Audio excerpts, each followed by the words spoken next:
My name is Beth Gerrity. I'm 53. My family is actually Native American Eskimo from Alaska. My Eskimo family believes that I'm my grandmother reborn, and my mother had some issues with her that was partly related to how she treated me. It was a lot of extreme abuse, very violent. It was actually kind of spiritual because she did something not too different from shamanism, but the harmful intention of it made it be more like sorcery. My experience was of a lot of neglect. I was left alone a lot, and I wasn't fed. I wasn't held. I didn't really grow up around a lot of people, it seems like. I was kind of by myself all the time. My mother worked in the hospital. She was a phlebotomist. She's very well educated, and she's a workaholic, and she always was working, and my dad similarly. I have 3 half-brothers, but they lived with their dad, so they weren't around.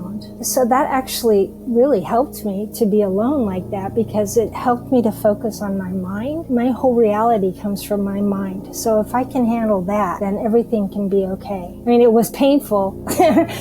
Don't get me wrong. There was a benefit to it. My mother, she doesn't identify as a Native American. Her dad was really wealthy, and she ended up going to like really expensive boarding schools and things like that. But her mother, she was born in Alaska before it was a state. Around that time, there were like a lot of Indian schools, which caused a lot of damage to people who went to them, and my grandmother was one of those. It was kind of a paradox, because there was this sense of confidence in that way of being, but there was also a lot of insecurity about how mistreated they were. So my mother kind of shied away from that and separated herself from that, and she focused on money and working and things like that. So she didn't really go that way. Because I was born to her, I could somehow, it was passed on to me, so that I kind of have some awareness of it. Although I wasn't raised in the community, with the people. We moved around a lot. I went to like 22 schools before I graduated high school. In my understanding, what shamanism is a way to influence events with the knowledge of unity. And unity can be known in countless ways, really. But the thing is that if a person has an awareness of unity, they have an awareness of interdependence, and that means they know not to hurt anybody. So if a person is truly shamanistic, I believe that they're not hurtful. But if they use awareness of unity in a hurtful way, I think that's more like sorcery. In my experience, there was sacrifice. That's not, it doesn't have to be that way. They tried to kill me with electricity and with a knife and stuff like that. But I think because my family has a lot of familiarity with things like this, I guess that kind of passed on to me, and I knew how to survive. Let me give a little bit of backstory. Her mother died of TB when she was 8 years old, and so she was put into a foster home in Washington State. Her dad was away to sea because he was a merchant marine. So she was in a foster home, and she grew up with a lot of kids, and she learned how to socialize with people. Her dad came and got her and took her down to California, where she went to expensive boarding schools outside San Francisco and stuff like that. She really enjoyed people, but in terms of me, she just ignored me. She didn't talk to me. She didn't do anything, she didn't feed me, stuff like that. My permission was never asked. I was never told we're going to do this. They just did it. What happened when I was 3 years old? We lived in a house in the San Fernando Valley, I believe. My mother had hired a babysitter. She was a Mexican Indian from Mexico, and she had a little boy. My mother gave her her own room, her own portion of the house, actually. What they did one time, a bunch of men came together with that babysitter, and they put me into a baby bath, like those plastic baby baths in the backyard on a picnic table. What they had done is they put an electric cigarette lighter into my lower part of my body, and it was attached to a surge protector. So it wasn't connected to the electricity when they put it in me. Then they put me in the bath. Then they plugged in the surge protector, and then they turned it on. They were trying to electrocute me, and then they were going to cook and eat me. What I remember is I remember my mother talking to the babysitter, and the babysitter was telling her that she had done this with other babies. She said they don't always survive. And my mother got all excited about that. And the babysitter said, "Are you sure you understand what I'm saying? Do you understand?" Because her English wasn't really good. And my mother said, yeah, go ahead, do it. So that's what happened before that. I was able to focus on like the element of space. And that's how I survived that whole thing. They did it to me 3 times, and it didn't kill me any of those times. After the first time when it didn't work, the babysitter asked me if I would plug in a cord that was put into this other little girl. And I said, no, I'm not going to do that. And so she did the surge protector thing again to me. Didn't work the second time, and I still said, no, I'm not going to do it to the little girl. And then what happened is she told the men who were with her that if they sodomized me, it would make my body bloody, and then the electricity would hurt me more. And so they did that, and then I think I intuited that I wouldn't survive. I did plug that in, or turn the surge protector on when it was in the little girl, and she died. I didn't want to do it. I tried not to do it. I suffered electrocution twice, refusing to do it, but I did do that. But I was only 3, and I was told to do it. And then they proceeded to cook her and eat her. After that, I was sent to go live with a babysitter who was a white lady. The white lady, she was told, don't let me be around other kids. Don't talk to her. Just leave her alone. And she did. She did what she was told. She just left me alone. She put me in a swing, and I stayed there probably for hours. And I think I was at her place for like a month. When my mother came and got me, she had moved from San Fernando Valley to Cerritos, California. If I can't stop somebody from hurting me, then they may come out. And then they do stuff like comply with abuse, which I am so against doing that. I don't want to do that, but that's what I was raised to do. I was raised in a way that taught me that that was my purpose, to do stuff like that. And so I did. After I did that, when I had my children, it ended up hurting them. I gave those kids to the state of Hawaii, and I began focusing on myself and healing myself and getting better and learning to refuse abuse. So I feel so much better than I once was. Part of the reason is that people may have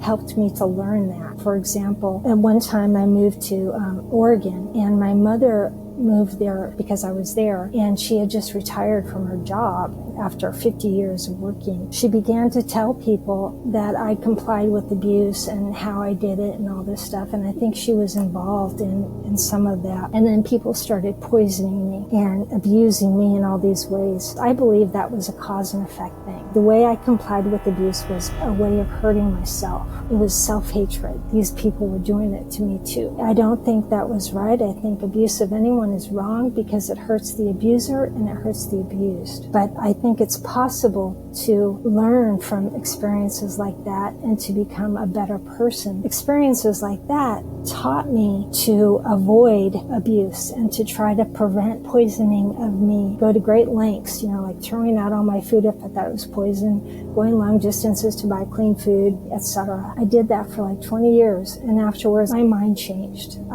After that I was like, okay, I'm not doing this anymore. I'm not doing this anymore. So it's possible to learn and to get better, I believe. And that's what I tried to do. My mother, she had stopped abusing me with men. She used to induce seizures in me by injecting me with from the hospitals that she worked at. She would have sex with me while men had sex with me. But at one time, I tried to help her because I was afraid that what she was doing was going to kill me. And I tried to take her suffering. It's a mind thing. And after that, we had some kind of mind connection thing, and where I can feel her all the time. She stopped hurting me with men after that. But she continued to induce seizures in me, and she would sit on my face while I was having seizures. The last time she did it was in 2005, so I was 34. I think the reason she did it, all of this, the abuse she did, is because she felt powerless in herself to the suffering of her childhood, and she didn't know how to handle it. And because she didn't know how to handle it, she felt a release from it if she was violent. It's like a power predator thing. I think she did that for that reason, and also because she had retired, so she was very insecure about impermanence. And also a former boyfriend that I had was visiting me at the time. all of that together is why she did that. I'm disabled. I had a traumatic brain injury after a personality of mine drove into a tree after my mother seizure raped me, because my personality was mad at me, so she drove into a tree, excuse me. So that gave me a brain injury. So I have a brain injury and I have a dissociative identity disorder, all of which are related to my mother's abuse of me. When I was 34, I had all those disabilities, right? And I had just moved from traumatic situation. This man was abusing me. To get away from him, I hitchhiked to Oregon in 3 days. Mentally, I was kind of gone. When I sleep, my personalities are right on the surface of my mind. And the reason they're there is because their purpose is to comply. If my mother came in there, number one, she didn't ask my permission. She never asked my permission. Number two, she had a key to the apartment that I was living in. And so she came in with this former boyfriend, and she injected me with that she got from a friend of hers who was a pharmacist. And then I had seizures, and she sat on my face, and this guy sodomized me. I bled for 28 days after that. I think she did that for the reasons I said, because she was power hungry, because she felt insecure with getting old, and because I liked this guy. I don't anymore, of course.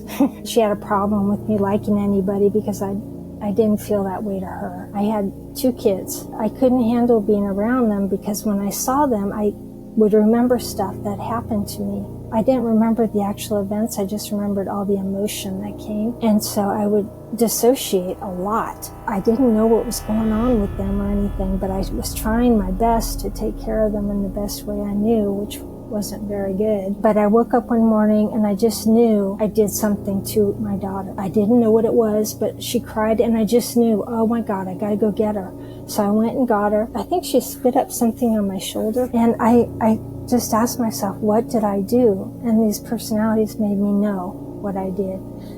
They gave me a vision where I saw my hand taking a protective sealant off this bottle of saline solution, salt water. And I just knew I'd given it to her. I didn't remember doing it. I didn't want to do it. It was just something I knew I did.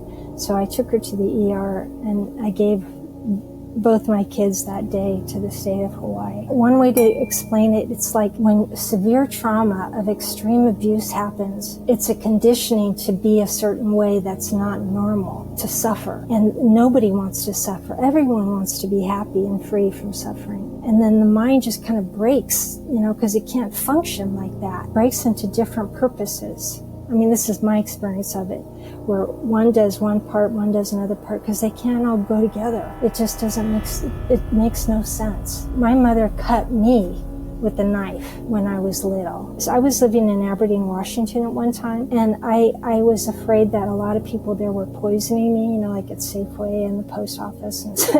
And part of that may be delusional. I have been diagnosed as delusional. My mother called a police officer to come and do a welfare check on me, which I thought was very strange because she didn't care about my welfare. And I thought the reason she was doing it was because I consumed poison. I opened it and then I could feel my mother's energy come in. So then I went and took a shower, tried to get her out of me and everything. And I called her and she didn't answer the phone, but I got her voicemail and I said, don't ever call the cops again on me, you psycho bee from hell. I didn't have any more contact with her. I couldn't get a hold of her.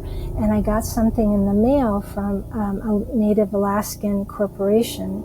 They give a newsletter out every year. And in that newsletter, it said that she had died. I don't know if she really did die. I think she may have just spoken to the people at that corporation and asked them to do that, and they might have done that because they thought I was the evil one or something like that, So since then, I don't know what the deal is, but I can still feel her sometimes, so I think she's still alive. The way I see karma in this case, if I did neglect my mother as her mom, that may have caused that same experience for me. And it happened to be that my mother did that to me. That's not excusing her, because the reason that her mom did it to her is because she was probably her mom's mother. And it's not like, oh, well, my parent did it, so I'm not excusing abuse at all. I think it's wrong, like I said. If I take responsibility for all of my experiences, then I have the power to handle them well and to get better. And I try to act better than I may have done in a former time. Like I try to be nice to my mother.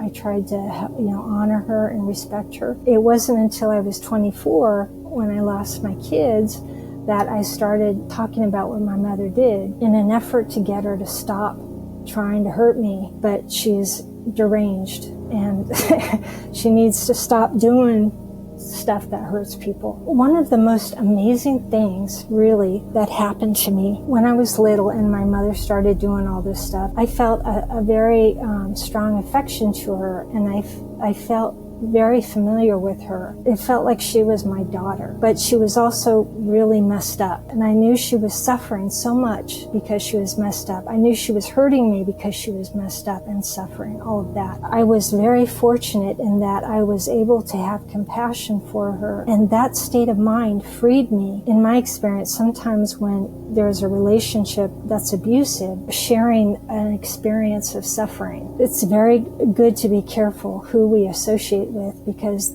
that's kind of like who we become in a way. Loving her and having compassion for her protected me from her psychosis, so I didn't become like her. And that was my saving grace.